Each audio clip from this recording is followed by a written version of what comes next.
mayroon akong funny story, ayan, regarding sa pagtatrabaho buong gabi.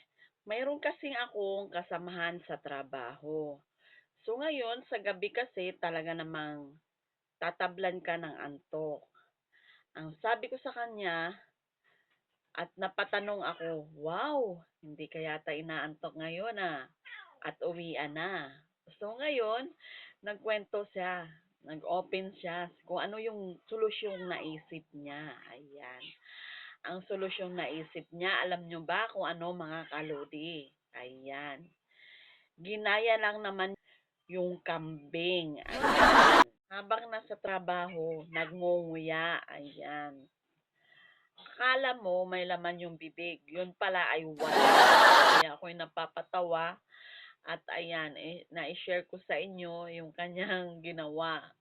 Kayo mga kaludi, kung kayo ba ay inaantok sa inyong mga trabaho, ano yung mga idea na ginagawa nyo pag kayo ay nakakaramdam ng antok? Katulad din ba sa aking katrabaho na habang nagtatrabaho ay para ng goat or kambing na nangunguya na wala namang laman ang bibig. O, ganon. See you on my next video. Follow for more. Babu.